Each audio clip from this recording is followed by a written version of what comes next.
Albert Fish no aterrorizó Nueva York como un asesino joven, veloz o impulsivo, sino como algo mucho más desconcertante para la imaginación pública de los años 20 y 30.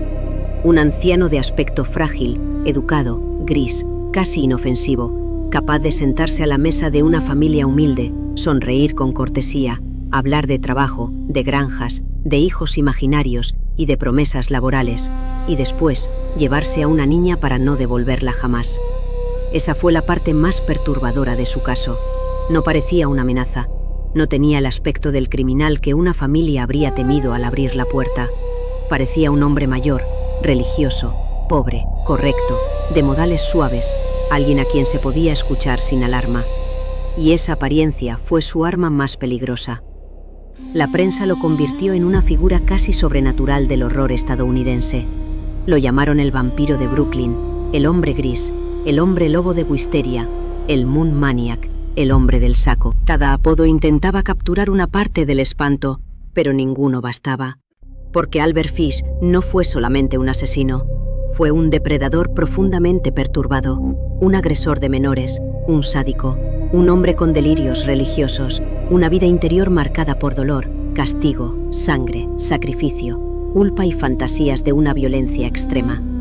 Su caso provocó horror no solo por lo que hizo, sino por la pregunta que dejó abierta ante jueces, médicos, periodistas y jurados.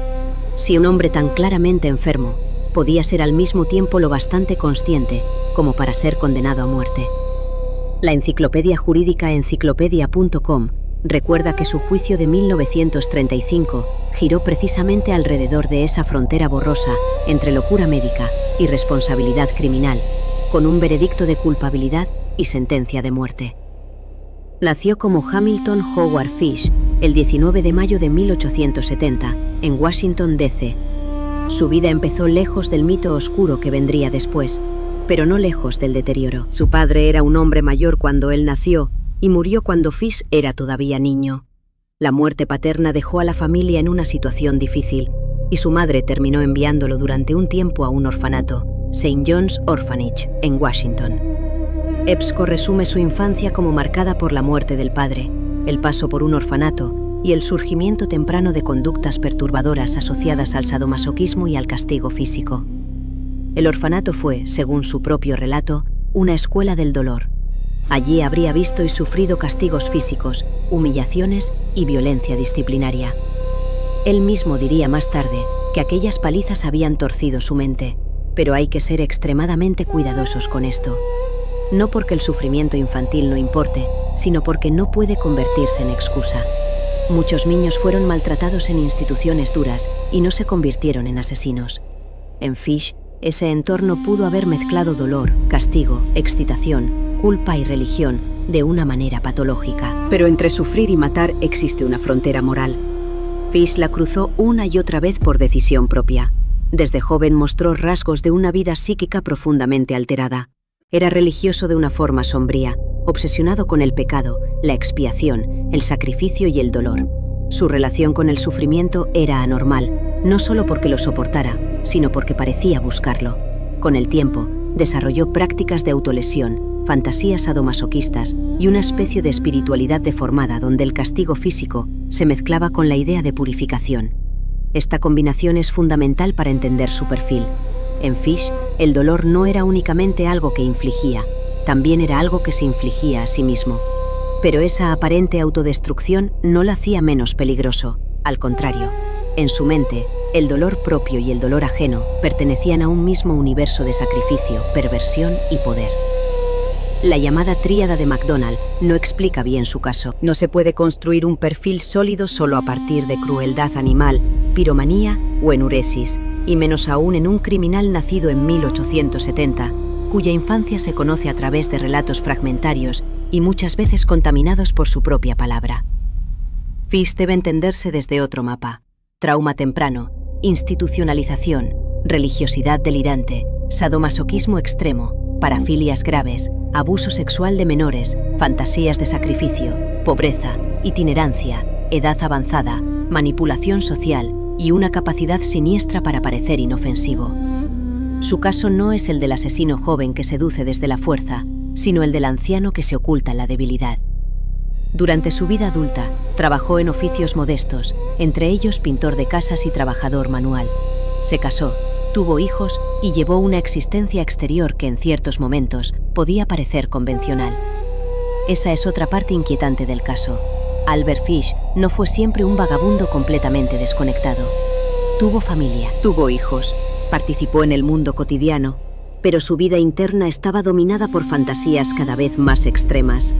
La fachada de hombre pobre, trabajador y religioso convivía con una oscuridad que se desarrollaba en secreto.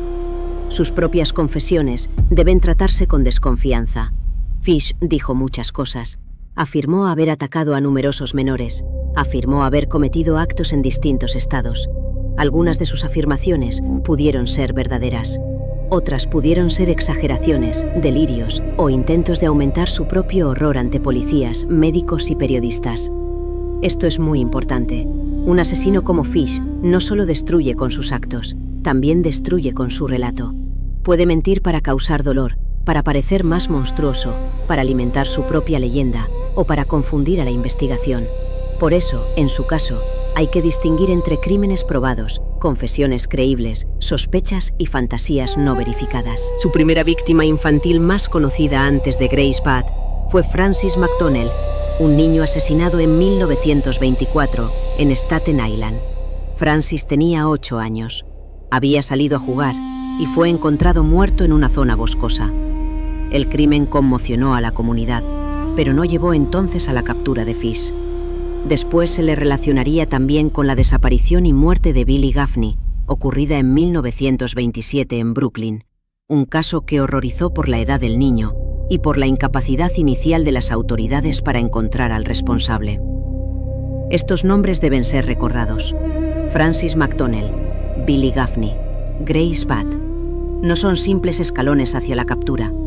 Son vidas infantiles destruidas por un depredador que sabía elegir a quienes menos podían defenderse. El modus operandi de Fish no era siempre idéntico, pero sí tenía elementos claros. Se acercaba a familias humildes, a niños o a entornos donde su aspecto de anciano no generaba alarma. Usaba nombres falsos, historias inventadas, promesas laborales, invitaciones, relatos de granjas o fiestas. Su apariencia era parte del método. Un hombre joven, fuerte y desconocido habría despertado más sospecha. Fish se presentaba como un abuelo, un trabajador mayor, un hombre de palabra lenta y modales suaves. Usaba la confianza como puerta. No forzaba siempre la entrada al mundo de la víctima, hacía que la puerta se abriera. Su firma psicológica iba mucho más allá del engaño. El modus operandi era la aproximación, la mentira, el nombre falso, la invitación, la extracción de la víctima del entorno familiar. La firma era la necesidad de sacrificio, dolor, dominio, ritual, humillación y posesión destructiva. En Fish, el crimen no terminaba en la muerte, continuaba en su imaginación, en su relato, en sus cartas, en su necesidad de prolongar el daño sobre las familias. Esto se ve con claridad en el caso de Grace Budd. El asesinato fue terrible, pero la carta enviada años después a la madre fue una segunda agresión. No mató solo a la niña, intentó destruir también la paz imposible de la familia. Grace Budd tenía 10 años cuando desapareció el 3 de junio de 1928. Su familia vivía en Nueva York. Su hermano mayor, Edward Budd, buscaba trabajo y había puesto un anuncio. Fish respondió usando el nombre falso de Frank Howard. Se presentó ante la familia como un hombre mayor que podía ofrecer empleo en una granja. Según el Crime Museum, Fish llegó a la casa de los Budd con una oferta laboral para Edward. Contó una historia sobre su supuesta familia y durante la visita vio a Grace. Después pidió llevarla a una supuesta fiesta y la familia, confiando en su trato amable, permitió que la niña lo acompañara. Ese momento es una de las escenas más dolorosas de la historia criminal estadounidense. Una familia humilde, esperanzada por una oportunidad de trabajo para el hijo, recibe a un anciano que parece amable. La madre lo ve sentado en su casa.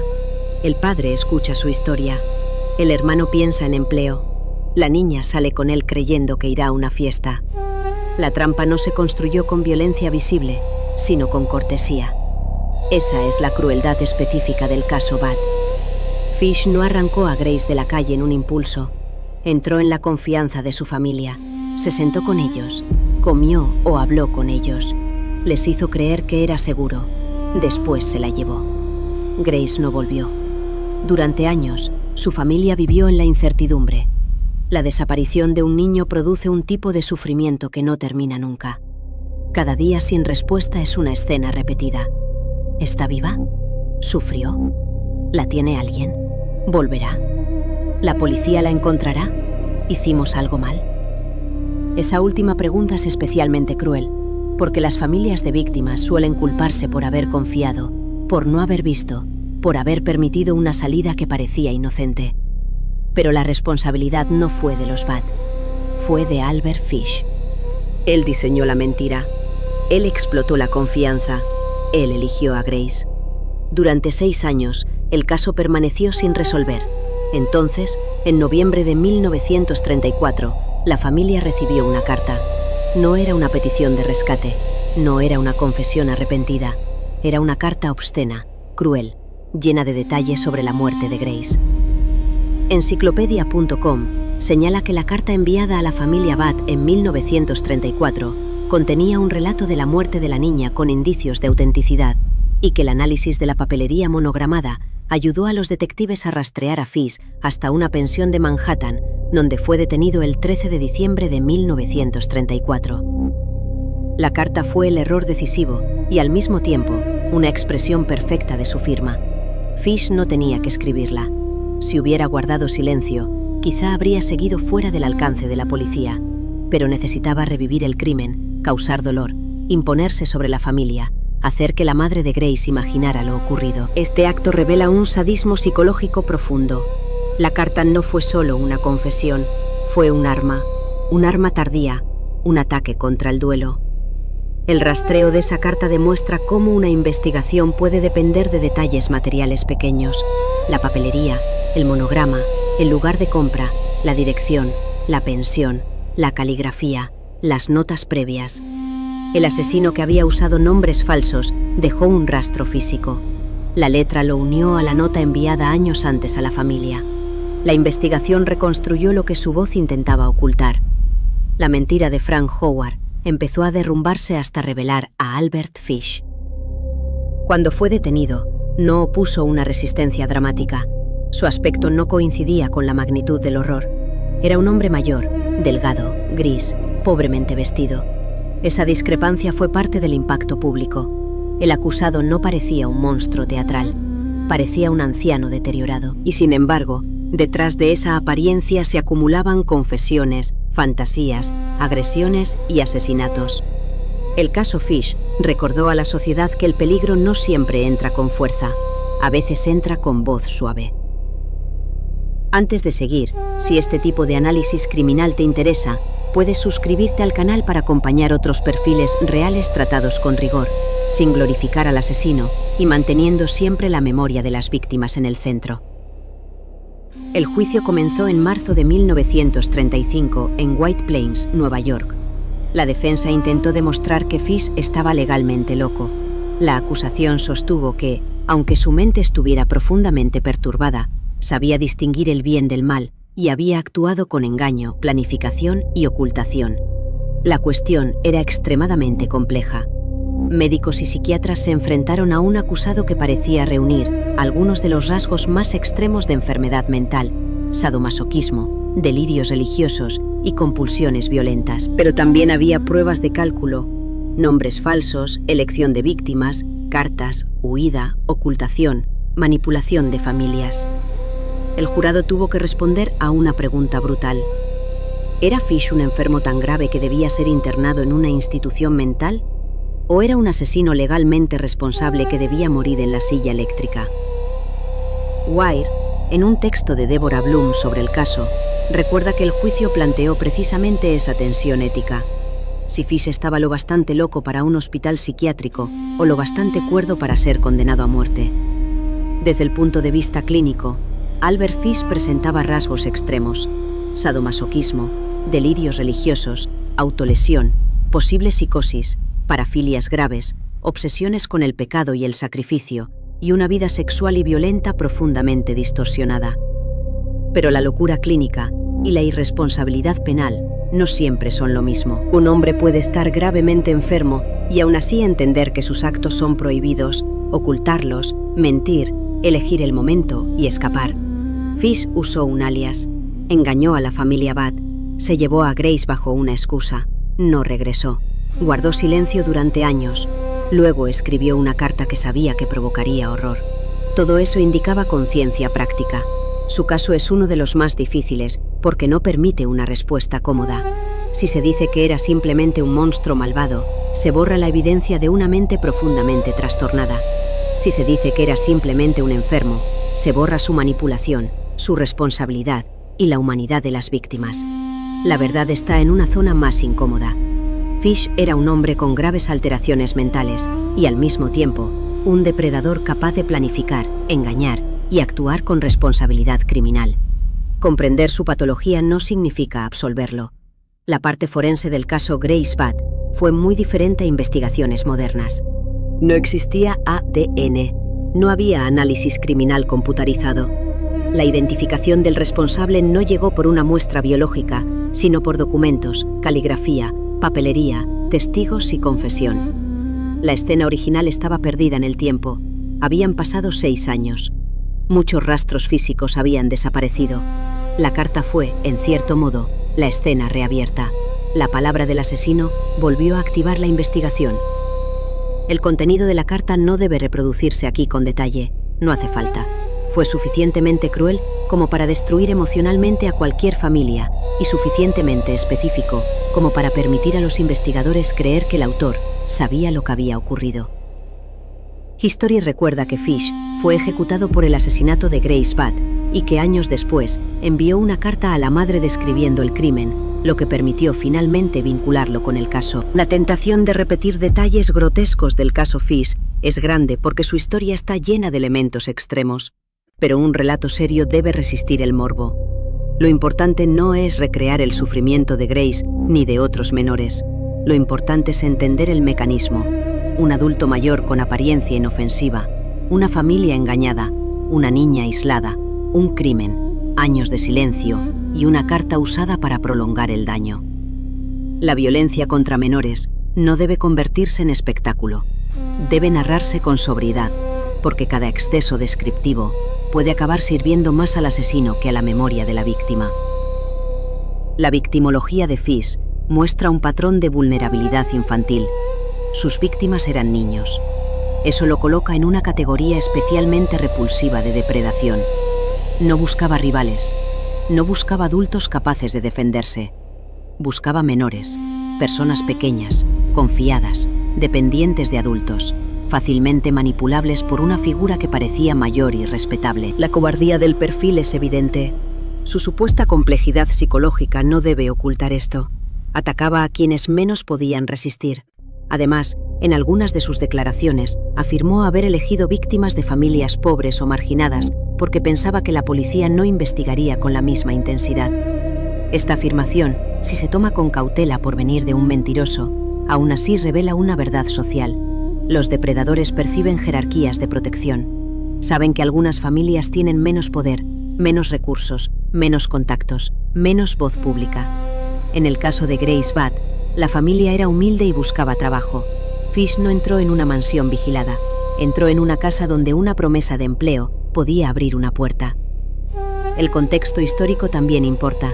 Estados Unidos en los años 20 y 30 no tenía las herramientas de comunicación, alerta infantil y seguimiento policial actuales. Un hombre podía usar un nombre falso, viajar, alojarse en pensiones, cambiar de ciudad y desaparecer con mucha más facilidad. Las familias publicaban anuncios, respondían a ofertas, confiaban en desconocidos de otra manera. La pobreza hacía que una oportunidad laboral pareciera urgente. Fish explotó ese mundo. No fue un genio criminal, fue un hombre que supo usar las grietas de su época. Su aspecto fue otra grieta. El anciano amable no encajaba con la imagen del asesino infantil. Hoy sabemos que los agresores pueden parecer respetables, ancianos, religiosos, familiares, profesionales o vecinos. Pero en aquella época, como ahora, la apariencia podía bloquear la sospecha. La familia Budd lo vio como un hombre mayor que ofrecía trabajo. Su edad parecía garantía. En realidad, Era una máscara biológica, la vejez usada como camuflaje. La figura de Fish también plantea una cuestión sobre el mal y la religión. Él hablaba de ángeles, sacrificios, castigos, mandatos, penitencia. Su mente mezclaba lenguaje bíblico con violencia, pero no debe confundirse religión con crimen. Fish no representa la fe, representa una mente que deformó símbolos religiosos para justificar o interpretar sus impulsos. Esto ocurre en distintos perfiles. El asesino toma un lenguaje moral o espiritual y lo convierte en coartada de dominio. El resultado no es religión, sino delirio y sadismo usando palabras religiosas. El sadomasoquismo extremo de Fish fue una parte central de su diagnóstico. Se autolesionaba, buscaba dolor y lo convertía en parte de su identidad. History recoge que los psiquiatras hablaron de su obsesión sadomasoquista y de autolesiones, incluyendo agujas insertadas en su cuerpo, halladas o detectadas en exámenes médicos. Este dato es clínicamente relevante, pero también puede alimentar morbo. Lo importante es comprender que Fish había construido una relación patológica con el dolor. Para él, el dolor podía ser castigo, placer, sacrificio, expiación y poder. Cuando esa relación se proyectó sobre niños, se convirtió en una amenaza extrema. La autolesión no lo hacía menos violento hacia otros. Al contrario, mostraba que su umbral de relación con el daño estaba completamente distorsionado. El juicio terminó con un veredicto de culpabilidad. Fue condenado a muerte.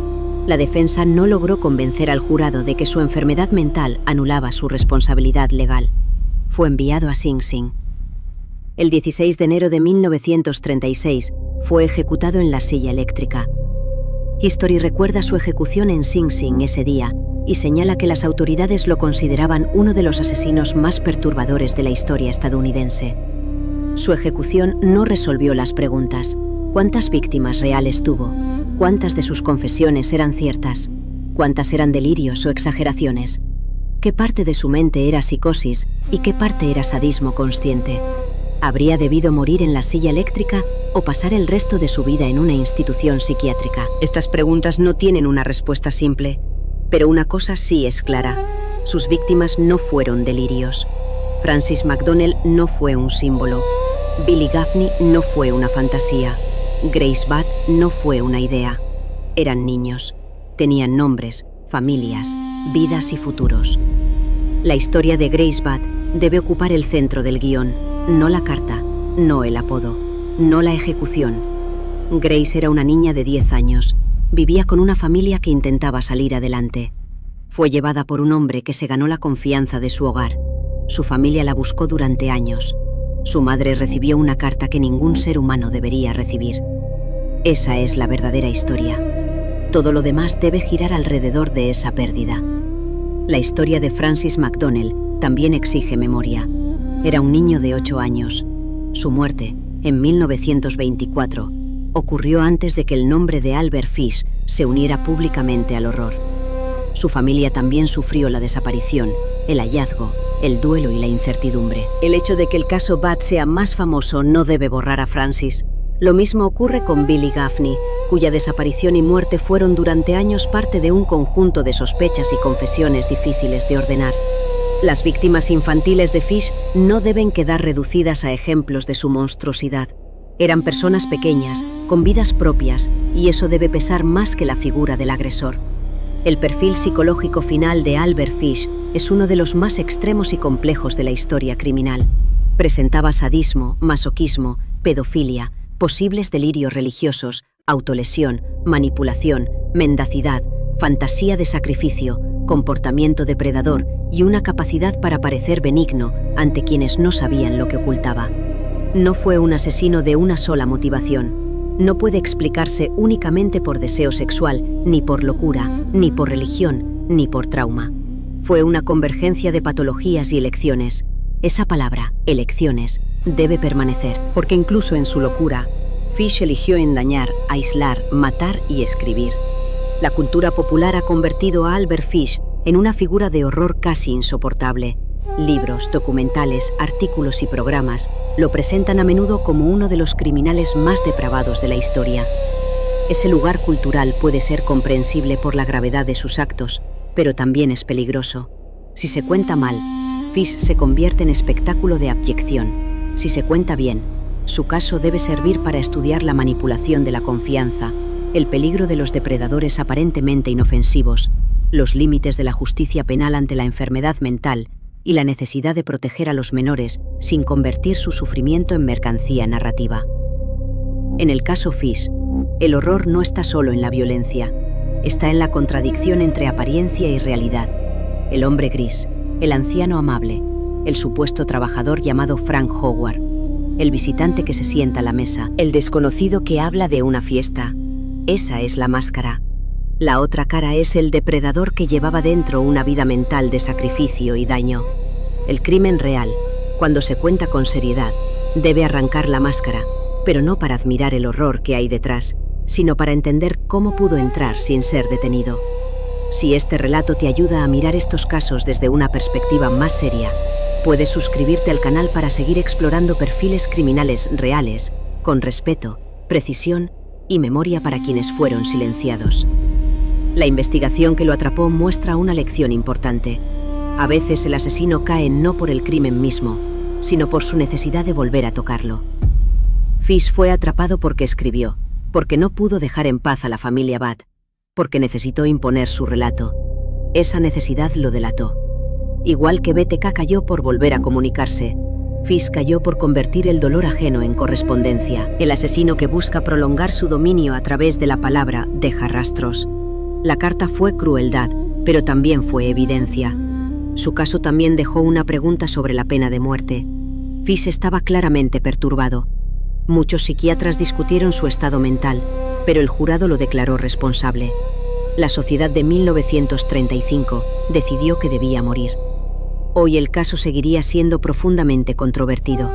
Algunos defenderían internamiento psiquiátrico de por vida, otros defenderían cadena perpetua, otros verían en sus crímenes una justificación de la pena capital. Lo importante para este guión no es resolver el debate, sino mostrar que su caso obligó a millar una zona incómoda. Un hombre puede ser monstruosamente enfermo y aún así criminalmente responsable. La palabra monstruo aparece inevitablemente alrededor de Albert Fish, pero conviene usarla con cuidado. Llamarlo monstruo expresa rechazo moral. Sin embargo, si se usa demasiado, puede ocultar que era humano, que caminaba por calles reales, que hablaba con familias reales, que usaba herramientas reales de engaño. Si se lo convierte en criatura sobrenatural, se pierde la lección. Fish no necesitó colmillos ni sombras imposibles. Necesitó una historia falsa, modales amables y una familia que creyó en una oportunidad. La verdadera advertencia de su caso es que la maldad puede presentarse como ayuda, una oferta de trabajo, una invitación a una fiesta, un anciano que dice tener hijos, un visitante que parece respetuoso. En los crímenes contra menores, la manipulación de adultos cercanos es una herramienta frecuente.